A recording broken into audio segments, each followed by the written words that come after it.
সুবোধ সরকারের লেখা সুকান্ত আপনাকে।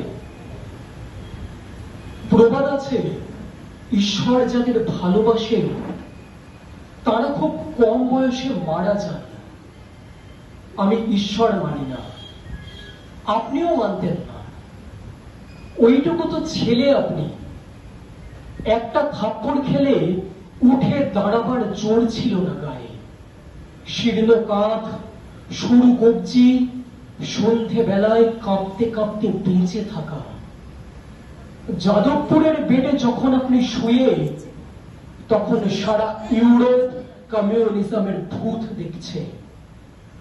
আমেরিকা ধুরু কুচকে কাটি দিয়ে ঘেঁটে দেখছে কার্ল মার্কসের লেখা। তখন আপনি একটা রোগা ছেলে কিসব ভয়ঙ্কর লেখা লিখেছিলেন। ভয় করতো না?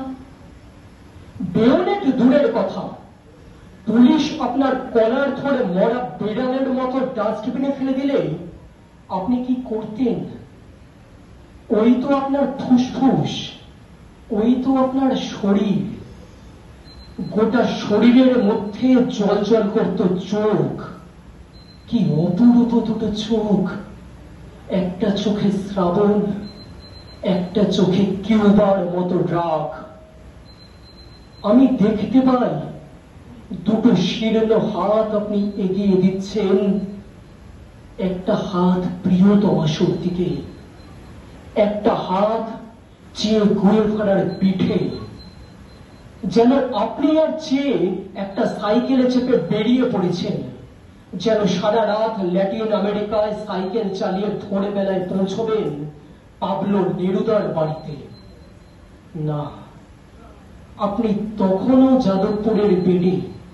আপনি কাশছেন, রক্ত পড়ছে কাশির সঙ্গে। কত আগে আপনি সতর্ক করে দিয়েছিলেন, জোরদার জমিদার শৈলের মজুমদার সমস্ত মালিক আবার ফিরে আসছে। মেদিনীপুরে, বীরভূমে, বাঁকুড়ায়। মেদিনীপুরে যতটুকু জমি আছে তার চেয়ে বেশি জমির মালিক হতে চায় কারা? পৃথিবীতে যতটুকু জমি আছে তার চেয়ে বেশি জমি তোমার মানুষ পেতে পারে না।